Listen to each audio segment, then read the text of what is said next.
My people, I hope you watched that video very well, because if you didn't, let me just tell you, that is the Queen Elizabeth of Britain, feeding blacks, during the colonial era, as if they are chickens, as if they are putting things on the floor for them to, pick like animals.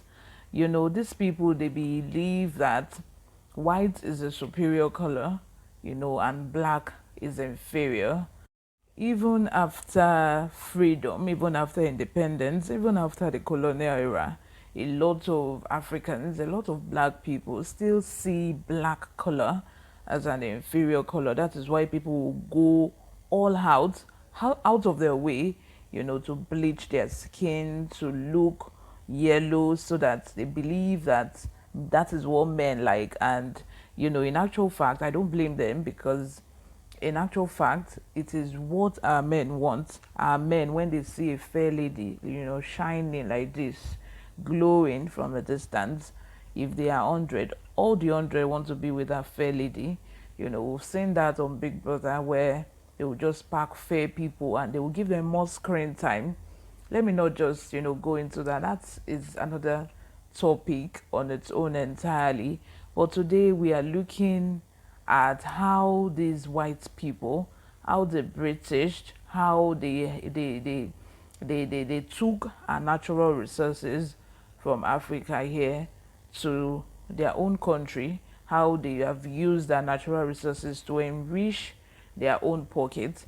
If we say these people should pay compensation today and pay us back for all the damages they've done to us, for all our mineral resources that have been taken to their country, all the wealth they've accumulated over the years would not even pay half of it, because they will go bankrupt in the process of paying back.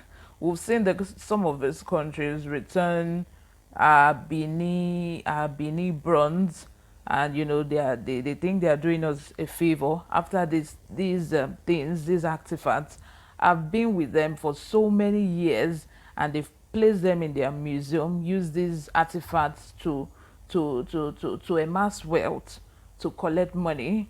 One of such cases is South Africa. South Africans are asking Queen Elizabeth or the royal family to return their diamond, which is, of course, the largest diamond in the world. It was gifted to Queen Elizabeth. But after Queen Elizabeth's death, the South Africans are asking the British family, the royal family, to return it back to them. Since even before the Queen died, when it was announced that she was critically ill, a lot of people have been expressing it. They've been expressing themselves. I don't blame them. A lot of people who are Africans, you know, Queen Elizabeth has been at the center, as she ruled for 70 whole years. She's been at the center of all this colonialism. So, a professor who is a don in an American university expressed this online, saying that she wished Queen Elizabeth excruciating pain as she slowly dies. Is this extreme, if you ask me? I don't think it's extreme, because if you compare what they've done to us to what this lady said, actually it cannot even be comparable, because it's little. She only expressed herself. But if you're a student of history and you really know what these people did to Africans, as we speak, there are still some countries that in the modern day slavery, if I will call it that, the modern day slavery, because some of these countries that France colonized, they spend their currency is being dictated by France. Their mineral resources are still taken to France. They are still being exploited, and they said they've given them independence, but in actual fact they are still enslaved. But anyway, enough of all this story. Before we go ahead with the details of today's news, if you haven't subscribed to this channel, please make sure you subscribe. Give this video a massive thumbs up. turn on the post notification as well, so that you'll be the first person to get notified whenever we upload a new video. Without further ado, let's dive straight into the details of today's news. South Africans are demanding the world's largest known clear-cut diamond on the late Queen Elizabeth scatter following her death. The Great Star of Africa, or Cullinan 1, is the largest known clear-cut diamond in the world, which was mined in South Africa in 1905 and was given to the British royal family as a gift. That is what they claim, which I don't believe. It was given to the royal family when South Africa was under British rule. Recall that some Africans expressed contempt when the Queen died over her alleged role in the colonization of the African continent. This has led to the growing calls in South Africa for the diamond to be returned, as they believe it belongs to them.